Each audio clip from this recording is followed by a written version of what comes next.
சீமான் அவர்கள் வந்து சில தினங்களா ரொம்ப அதிகமா பேசிட்டு இருக்காரு. குறிப்பா ஒரு விஷயம் என்னன்னா, திருக்குறள் பத்தி அவர் பேசின விஷயங்கள். இந்த பத்திரிகையாளர்கிட்ட வந்து உனக்கு திருக்குறள் தெரியுமான்னு கேட்கிறாரு. விரைவில் கைதாகிறாரா சீமான்? சீமான் வந்து எதிர்பார்த்தது ஒண்ணு, நடந்தது ஒண்ணு. பள்ளிக்கூடத்துல 2ஆம் கிளாஸ் பாடத்துல இருந்து 12ஆம் கிளாஸ் பாடம் வர எல்லா தமிழ் புத்தகத்திலையும் திருக்குறள் இருக்கு. தமிழ் வழி கல்வி எங்க இருக்கு அப்படின்னு கேட்கிறாரு. ஒன்றிய அரசாங்கத்தை சேர்ந்த SC/ST வெல்ஃபேர் கமிஷன்ல இருந்து ஆர்டர் கொடுத்திருக்காங்க. இது வந்து தொடர்ச்சியாக அவர் அதையே தான் பேசிட்டு இருக்கிறாரு. இதுக்கு மேல பொறுக்க முடியாது, அவர் தூக்கி உள்ள வைங்க. சாட்டை துறைமுறைலாம் ஈஸியா அரெஸ்ட் பண்ணிடுறாங்க, சீமான் அரெஸ்ட் பண்ண முடியல. அப்ப பயப்படுறாங்க? பயப்படுறது இல்ல, நீ எல்லாம் ஒண்ணு வண்டியில ஏத்த முடியாது, போறா யாரா நீ ஜோக கோமாளி மாதிரி நிக்கிற அப்படின்னு சொல்லி தான் தள்ளி விட்டாங்க. இப்போ எல்முருகனுக்கு வந்து நீங்க சீட்டு கொடுத்துருக்கீங்க, MP அமைச்சராகிறீங்க, மத்திய அமைச்சரா ஒன்றிய அமைச்சரா, ஏன் ஒரு தமிழரை வந்து நீங்க ஒன்றிய அமைச்சர் ஆக வேண்டியது தானே? ஆக்கியிருக்காங்கல்ல நிர்மலா சீதாராமன். எல்முருகன் எலெக்ஷன்ல தோத்து போனாலும் மந்திரி ஆக்குறீங்கன்னு கேக்குறிய அதே வாய் நிர்மலா சீதாராமன் எலெக்ஷன்ல நிக்கவே இல்லாம அவராது எலெக்ஷன்ல நின்று தோத்து போனாரு, இவங்க எலெக்ஷன்ல நிக்கவே இல்லை ஆனா மந்திரி ஆக்குறீங்களா? அதை கேட்க மாட்டேங்களா நீ? விஜய் அண்ணா கூட கூட்டணி வராங்கன்னு சொல்றாங்க. விஜய் அண்ணாக்கு ஏங்க அவருக்கு என்ன லூசா பிடிச்சிருக்கு? இவர் கட்சியில இருக்கிற பாதி பேரே விஜய் ரசிகர் தான். அவர் கட்சி ஆரம்பிச்ச உடனே அவங்க எல்லாம் இங்க வந்துட போறாங்க. இதுக்கு எதுக்கு தனியா போய் இன்னொரு கூட்டணி வைக்கணும்? விஜய் மாநாடு போட்ட உடனே சீமானோட கூடாரம் காலியாக போகுது. அறம் நாடு பார்வையாளர்களுக்கு வணக்கம். இன்று நம்முடைய இணைந்திருக்கும் சிறப்பு விருந்தினர் அரசியல் விமர்சகர் கிருஷ்ணால் அவர்கள். வணக்கம்ண்ணா. வணக்கம். சீமான் அவர்கள் வந்து அந்த வார்த்தையை தான் திரும்ப திரும்ப சொல்ல வேண்டியதாக இருக்குது. எது பேசினாலும் வைரலாக மாறிடுது. சில தினங்களாக வந்து ரொம்ப அதிகமாக பேசிகிட்டு இருக்காரு. குறிப்பாக ஒரு விஷயம் என்னன்னா, திருக்குறள் பற்றி அவர் பேசின விஷயங்கள். அந்த பத்திரிகையாளர்கிட்ட வந்து உனக்கு திருக்குறள் தெரியுமான்னு கேட்குறாரு. நான் 10 குறள் திருக்குறள் சொல்லிட்டா நீங்கள் என்ன பண்ணுன்றது அது ஒரு பேச போல மாறி இருக்குது. திருக்குறளை பற்றி அவர் பேசுறதுலாம் நிறைய விஷயங்கள் இருக்குது, அதை நம்ம பின்னாடி பேசணும். இப்போ வந்து SC/ST ஆணையம் வந்து சீமானை கைது செய்ய போலீஸாருக்கு உத்தரவிட்டுள்ளதாக செய்திகள் வந்துட்டு இருக்கு. எப்படி பார்க்குறீங்க? விரைவில் கைதாகிறாரா சீமான்? சீமான் வந்து எதிர்பார்த்தது ஒன்று, நடந்தது ஒன்று அப்படின்னு சொல்லி ஒரு பாட்டு கூட உண்டு. கருணாநிதி கருணாநிதி கருணாநிதினு வாய்க்கு வந்த மாதிரி பேசிக்கிட்டே இருந்தார். என்னைக்காவது ஒரு நாளாவது ஸ்டாலின் கோவப்பட்டு இவனை அரெஸ்ட் பண்ணியா அப்படின்னு சொல்லிடுவார். சொல்லிட்டு அதை பற்றியா திமுக என்ன கைது பண்ணிடுச்சு, திமுக என்ன கைது பண்ணிடுச்சு. ஆனால் இப்போ கைதை நோக்கி வந்திருக்காருல. இல்லை, திமுக என்ன கைது பண்ணிச்சுன்னு சொல்லணும்னு அவர் ஆசைப்பட்டார். ஓகே. ஆனால் அரெஸ்ட் பண்ணது திமுக அரசாங்கம் இல்லை, ஒன்றிய அரசாங்கத்தை சேர்ந்த SC/ST வெல்ஃபேர் கமிஷன்லேருந்து ஆர்டர் கொடுத்துருக்குறாங்க. இது வந்து தொடர்ச்சியாக அவர் அதையே தான் பேசிகிட்டு இருக்கிறாரு. இதுக்கு மேலே பொறுக்க முடியாது, அவரை தூக்கி உள்ள வைங்க அப்படின்னு சொல்லி காவல்துறைக்கு அவங்க பாஸ் பண்ணியிருக்கிறாங்க. ஏன் ஒரு பாட்டு தானே பாடுறாரு, அதில் என்ன பிரச்சனை? தன்னுடைய எதிர்ப்பை வந்து பாடல் மூலமாக சொல்கிறாரு. எங்கள் பாடல் வந்து நீங்கள் பாடலாம், அதுக்காக நான் என் சௌரியத்துக்கு பாடலாமா? அவருக்கு அந்த வார்த்தையை பேசக்கூடாதுன்னு சொல்லி கோர்ட்லேயே உத்தரவு இருக்குது. பாடிட்ட பிறகு தானே அரசாணை? இல்லை, அதுக்கு முன்னாடியே சொல்லியிருக்கிறாங்க, அதை மறுபடியும் நினைவூட்டுறாங்க. இது மாதிரி பேசக்கூடாது அப்படின்றது ஏற்கனவே இருக்கிறப்ப ஏன் பேசுகிறீங்க, பேசாதீங்க, நடவடிக்கைகள் எடுக்கப்படும் அப்படின்னு. இதை வந்து ஏற்கனவே யாராவது ஒரு ஜட்ஜி வந்து ஹைகோர்ட்லேருந்து சுவோமோட்டோவாக எடுத்து இவரை தூக்கி உள்ளே வச்சுருந்துருக்கணும். அது அவங்க செய்யாமல் விட்டாங்க. அவர் எதிர்பார்த்தது வந்து ஜட்ஜி பண்ணுவார், இல்லைனா அரசாங்கமே வந்து கைது பண்ண சொல்லுவோம். அப்படி கைது பண்ணிட்டா பற்றியா நானும் ரவுடி நானும் ஜெயிலுக்கு போகிறேன், நானும் அரசியல்வாதி, என் மேலே அரசியல் காழ்ப்புணர்ச்சி, அதுக்காக தான் என்னை அரெஸ்ட் பண்ணுறாங்க, என்னோட கொள்கை முழக்கங்களை அவங்களால தாங்க முடியல. ரப்பர் மரங்களுக்கு ரணங்கள் புதிதல்ல, பல்வேறு வருஷமா வந்து பல போராட்டங்களை முன்னெடுத்திருக்காரு, ஜெயிலுலாம். ரணங்கள் ரப்பர் மரத்துக்கு புதிதல்ல, ஆனால் ரப்பர் மரத்துக்கு என்ன பிரயோஜனம் இருந்தது அப்படின்னு ஒரு விஷயம் இருக்குல்ல, அந்த மரத்துக்கு எந்த பிரயோஜனமும் கிடையாது. அந்த மாதிரி தான் இவரோட நிலைமை வந்து நிற்கிது. ஏற்கனவே SP வருண்குமார் வந்து அவர் ஏற்கனவே சில பல கேஸுகளை போட்டு வச்சிருக்கிறாரு. சாட்டை துரைமுருகனை ஏற்கனவே கேஸில் உள்ளே வச்சுருக்காங்க, திருப்பி கோர்ட்டில் கேஸ் நடக்குது. இல்லை, வருண்குமார் வந்து எதிர்ப்புன்றதை தாண்டி ரொம்ப கேவலமாக பேசுகிறாரு. என்ன பேசுகிறாருன்னா, நான் வந்து உங்களை மாதிரி திரள் நிதி வாங்கிட்டுலாம் நான் IPS ஆகலை அப்படின்னு. உண்மை தானே? ஒரு அரசு அதிகாரி ஒரு அரசியல் தலைவரை பேசுறது, அரசியல் தலைவர் வந்து அரசியல் தலைவர் மாதிரி நடந்துக்கிட்டால் இந்த பிரச்சனையே கிடையாது. இப்போது உதாரணத்துக்கு நம்ம நண்பர்களே எடுத்துப்போம். நண்பர் கரிகாலன் இருக்கார், நண்பர் மைனர் இருக்கார், நண்பர் அதர்மம் மனோஜ் இருக்கார். அவங்கெல்லாம் எந்த அரசியல் தலைவரை பற்றி பேசும்போதும் ஒருமையில்லாம் பேசவே மாட்டாங்க, அவன் இவன்லாம் பேசவே மாட்டாங்க. எல்லாருமே அவர் இவர் தான் மரியாதையாக தான் பேசுவாங்க. சீமான் ஒருத்தரை மட்டும்தான் அவங்க பேசும்போது என்ன பண்ணுறாங்க, பொறுக்க முடியாமல் ஒருமையில் பேசுகிறாங்க. ஏன்னா சீமான் அப்படி பேசுகிறாப்புல. அண்ணா வந்து அண்ணாலாம் ஒரு ஆளா, அவன் ஒரு பிச்சைக்கார பையன் அப்படின்றாரு ஒரு ஓப்பன் மேடையில். அண்ணாவின் அறிவோட கால் தூசிக்கு கூட சீமான் சமமாக முடியாது. அண்ணா வந்து சொன்னதே அதான் சொன்னாங்க எல்லாரும். அண்ணா மற்றும் வேறு ஒரு நாட்டில் பிறந்திருந்தாருன்னா அவர் அந்த நாட்டுக்கே ஜனாதிபதியாக இருப்பார், பிரசிடெண்ட் ஆகிருப்பார், அவர் வந்து நோபல் ப்ரைஸே வாங்கியிருப்பார். ஆங்கிலத்தில் மட்டும் அவர் எழுதியிருந்தாருன்னா அவரோட எழுத்துக்களுக்கு நோபல் ப்ரைஸே கொடுத்துருப்பாங்க அப்படின்னு. அப்பேற்பட்ட அவர் அண்ணாவை இனி வந்து பிச்சைக்கார பையன் அப்படின்லாம் பேசுகிறேன்னா உனக்கு எவ்வளோ திமிர் இருக்கும் அப்படின்னு சொல்லி கோபம் வருமா வராதா? அதாவது நீங்கள் கட்சி தாண்டி சொல்கிறேன் நான், நம்ம வந்து திமுக ஆதரவாளர் அப்படி இப்படின்லாம் நம்ம போக வேணாம்.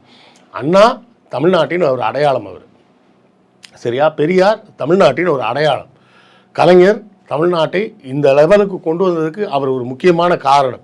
இந்த 3 நபர்கள் இல்லாமல் போயிருந்தால் தமிழ்நாடு வந்து இன்றைக்கும் பீகார் லெவலில் தான் இருந்திருப்போம் நம்ம.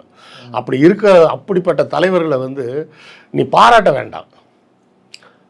அவங்கள்ட்ட குற்றம் குறைகள் இருந்தால் அந்த குற்றம் குறைகளை நீ தாராளமாக பேசலாம்.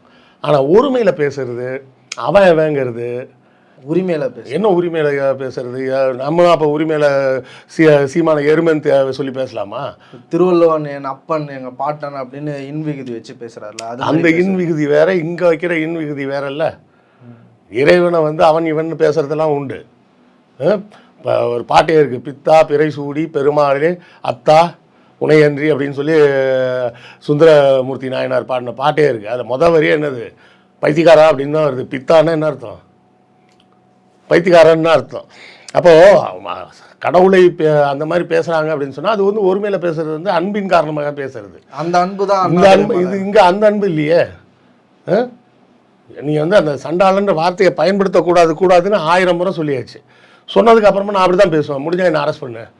இது எப்படி இருக்குன்னா, அந்த இந்த படத்தில் அது என்ன படம் ஞாபகம் இல்லை, நாய்சேகர். நாய்சேகர் மாதிரி நாய்சேகர் ரேஞ்சுக்கு வந்து அவர் இறங்கி கத்தி பார்த்தாரு. கவர்மெண்ட்டுக்கு கண்டுக்கவே இல்லை. அதுதான் அவருக்கு எரிச்சல். அவருக்கு என்ன எரிச்சல்னா, சீமான நம்மளை வந்து ஸ்டாலின் வந்து ஏன் கைது பண்ண மாட்டேறாரு, நம்மளை கைது பண்ணால் தான் நம்ம அடுத்த லெவலுக்கு கொண்டு போகலான்னு பார்த்துக்கிட்டே இருந்தார். சாட்டை துறைமுறைலாம் ஈஸியாக அரெஸ்ட் பண்ணிடுறாங்க, சீமான அரெஸ்ட் பண்ண முடியல. அப்போ பயப்படுறது இல்லை. நீ எல்லாம் ஒன்றும் இல்லை, வண்டியில் ஏற்ற முடியாது, போறா யாரா நீ ஜோக கோமாளி மாதிரி நிற்கிற அப்படின்னு சொல்லி தான் தள்ளி விட்டாங்க. அந்த நாய்சேகரில் எப்படி ட்ரீட் பண்ணாங்களோ அப்படி. இப்போ அரசாங்கம் அரெஸ்ட் பண்ணல, அதுக்கும் மேலே இவங்களுக்கு இடத்துல இருந்து அரெஸ்ட் பண்ணிட்டாங்க. இப்போ அண்ணனுக்கு கொரில்லா செல் தான். அந்த படத்தில் நாய்சேகரை கொண்டு கொரில்லா செல்லில் போட்ட மாரி அண்ணனுக்கும் கொரில்லா செல்லில் தான் போட போகிறாங்க. அது வந்து இப்போ எதிர்பாராத ட்விஸ்ட் ஆகி போச்சு. நம்ம வந்து இப்போ அன்றைக்கி பாருங்கள், இவர் அண்ணாமலை வந்து கலைஞர் நினைவிடத்துக்கு போனார் அப்படின்னா அதை வந்து உதயகுமார்னு ஒருத்தர் வந்து கொஞ்சம் கூட வெக்கமே இல்லாமல் அங்கே போயிருக்காரு அப்படின்னு பேசுகிறப்போ கூட அண்ணாமலையின் அரசியல்லையோ எதுலேயுமே நமக்கு உடன்பாடெல்லாம் கிடையாது. அதை கேட்கும்போது அந்த மரியாதையாக பேச தெரியுதில்ல. சொல்ல ஏங்க போகக்கூடாது, கலைஞர் வந்து எவ்வளவோ செஞ்சுருக்காரு இந்த நாட்டுக்கு, அவர் சமாதியில் போய் வணங்கிட்டு வர்றதில் எனக்கு ஒரு சிறுமையும் கிடையாது, எனக்கு பெருமை தான். ஏன் கலைஞர்னா அண்ணா சமாதியில் கூட தான் போய் வணங்கிட்டு வந்தேன். அவங்கெல்லாம் இந்த நாட்டுக்கு நிறைய விஷயங்கள் நல்ல விஷயங்கள் செஞ்சவங்க. ஜெயலலிதா கூட தான் நல்லது செஞ்சுருக்காங்க, எம்ஜிஆர் கூட தான் நல்லது செஞ்சுருக்கிறாங்க. நம்ம கொள்கை அடிப்படையில் நம்ம வேறு கட்சியாக இருக்கலாம், ஆனால் அவங்க செஞ்சதெல்லாம் நம்ம மறந்துட முடியாது. பேசுகிறாரு, எனக்கு 40 வயசுங்க, கலைஞருக்கு என் வயசை விட அரசியல் அனுபவம் ஜாஸ்திங்க. அப்பேற்பட்ட மனுஷனை வந்து நான் எப்படி மரியாதை இல்லாமல் பேச முடியும்? நான் அவர்கிட்ட மரியாதையாக தான் நடந்துப்பேன் அப்படின்னு சொல்லக்கூடிய அந்த ஒரு, ஏன்னா அண்ணாமலையே வந்து பக்குவம் இல்லாமல் பேசக்கூடிய ஒரு ஆள், அவரே இவ்வளோ பக்குவமாக பேசும்போது சீமான் வந்து எப்படி நடந்துக்கணும்? இப்படி தான் நடந்துக்கிறதா? இல்லை, இப்படி பேசி தான் வந்து திருக்குறளே அழிச்சிட்டீங்க, எங்கேயுமே திருக்குறளே இல்லைன்ற. அவர் எந்த உலகத்தில் வாழ்றாருன்னு தான் தெரியல. தமிழ்நாட்டில் தான் இருக்காரு. திருக்குறள் எங்க பஸ்ல எல்லாம் போனது இல்லையா? திருக்குறள் தெரியுமா? இல்லை, பஸ்ஸில் போனீங்கனாலே ஒவ்வொரு பஸ்லையும் 2 திருக்குறள் நீங்கள் கற்றுக்கிட்டு வந்துடலாம். எல்லா பஸ்லையும் திருக்குறள் எழுதணும்னு அன்னைக்கே அண்ணா சட்டம் போட்டார். அண்ணா இசுசு காரில் தானே போகிறாரு. ஆமாம், அண்ணா இசுசு காரில் தான் போவார். ஆனாலும் பஸ்ஸில் போகிறவங்களுக்காக நீ இந்த அண்ணனை சொல்கிறீங்களா? நான் நம்ம அண்ணாவை சொல்கிறேன். ஓகே, அண்ணா தான் வந்து இசுசு கார்லலாம் போனதில்லைப்பா. அண்ணா வந்து கூட்டங்களுக்கு போகும்போது கலைஞர் ஒருத்தர் வெயிட் பண்ணுங்கன்னு சொல்லுவார். எல்லாரும் எதுக்குங்க அப்படிம்பாரு. இப்போ நம்ம போகிறதா இருந்தால் கட்சி செலவில் கார் புக் பண்ணணுயா, கலைஞர் வந்துட்டாருன்னா அவர் காரில் போயிடலாம், கார் செலவு மிச்சம் அப்படின்னு சொல்லிட்டு வெயிட் பண்ணி போனவர். தொண்டர்களை பூரா கூப்பிட்டு என்ன சொன்னதுன்னா, எல்லா ஊர்லேயும் ஒரு பிரான்ச் ஆஃபீஸ் போடுங்க திமுகவுக்கு, ஏன்னா உங்கள் ஊரில் கூட்டம் முடிஞ்சு இல்லை ராத்திரி 11 மணி ஆயிடுச்சுன்னா உங்களை யாரையும் தொல்லை பண்ணாமல் நான் அந்த கட்சி ஆஃபீஸில் படுத்து தூங்கிட்டு காலையில் எந்திரிச்சு நான் போயிடுவேன் அடுத்த ஊருக்கு. அப்படி வேலை செஞ்சவர்.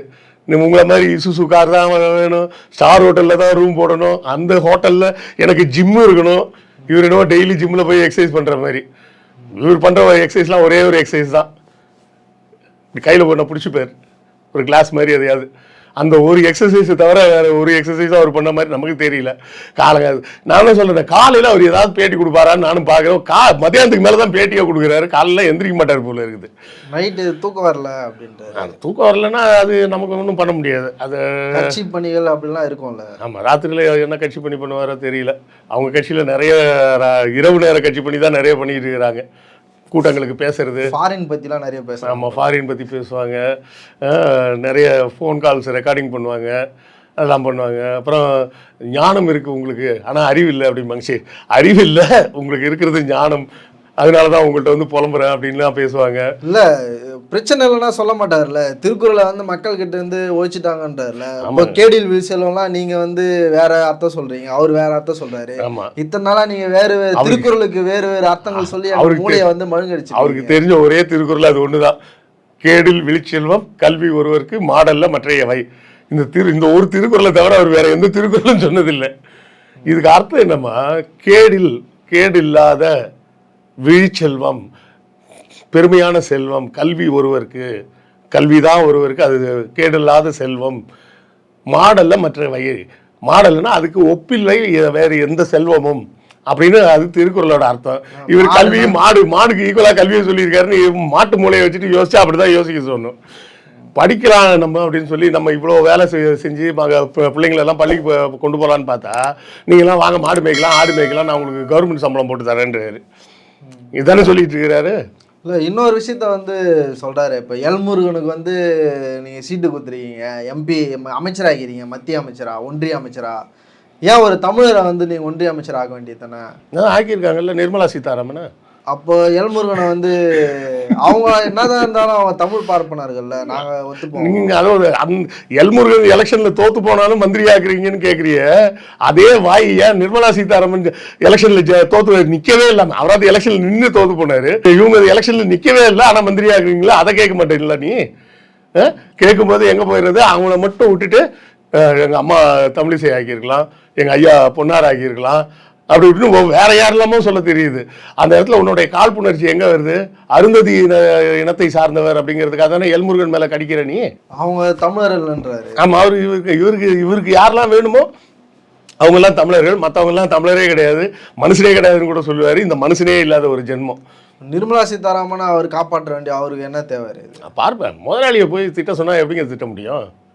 அவங்க முதலாளி, நீங்கள் உங்கள் முதலாளியை எடுத்து பேசிடுவீங்களா?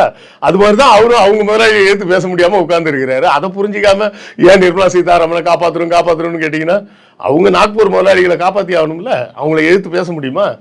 நீங்கள் உங்கள் முதலாளியை எடுத்து பேசிடுவீங்களா சொல்லுங்கள், அப்போ அவரை பேச சொல்லுவோம். இது என்னால் புரிஞ்சவே முடியல. ஒரு தமிழர், நாம் தமிழர் கட்சி, தமிழ் பண்பாட்டை காப்பாற்றுகிறவர், அப்படிலாம் இருந்துட்டு ஒரு பார்ப்பனர்கள் வந்து தன்னுடைய முதலாளியாக எடுத்துப்பாரான்னு அவர் தான் சொல்லிட்டாரு. பார்ப்பனர்கள் தமிழர்கள் தான் சொல்லிட்டாரு. அவர் பார்ப்பனர்கள் தமிழர்கள் தான், ஆனால் ரஜினிகாந்த் தமிழர் இல்லை, அவர் மராட்டி.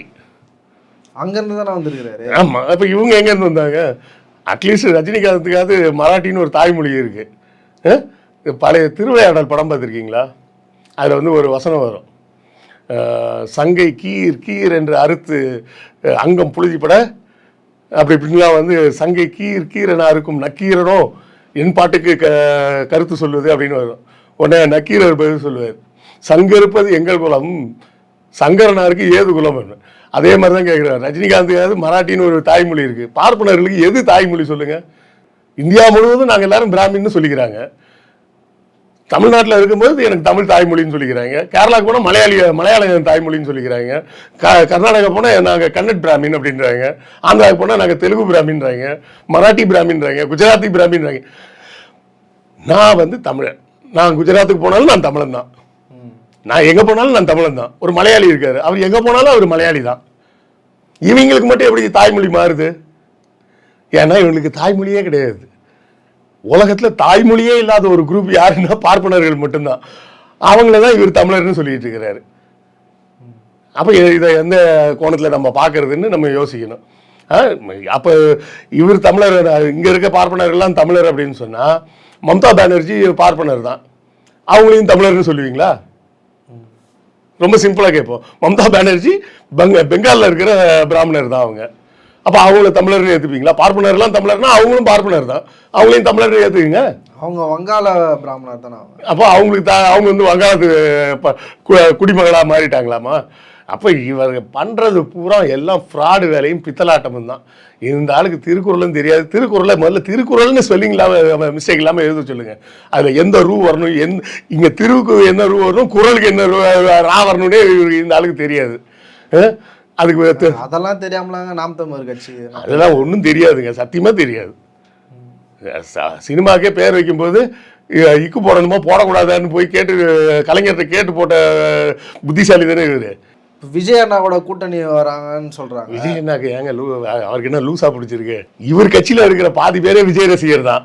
அவர் கட்சி ஆரம்பிச்ச உடனே அவங்க எல்லாம் இங்க வந்துட போறாங்க. இதுக்கு எதுக்கு தனியா போய் இன்னொரு கூட்டணி வைக்கணும்? இல்ல, இப்ப அது மாதிரியான செய்திகள் தான் வந்துட்டு இருக்கு. இப்ப அந்த கட்சியிலே இருந்த, அதுல இருந்து வெளியே வந்த ஐயநாதன் அவர்கள் சொல்றாரு, சீமான் இதே மாதிரி நடவடிக்கைகளை தொடர்ந்தால் அந்த கட்சி உறுப்பினர்கள் எல்லாருமே, நாம் தமிழர் தம்பிகள் எல்லாருமே விஜய் கட்சியில் சேர முழு வாய்ப்பு இருக்கு அப்படின்ற.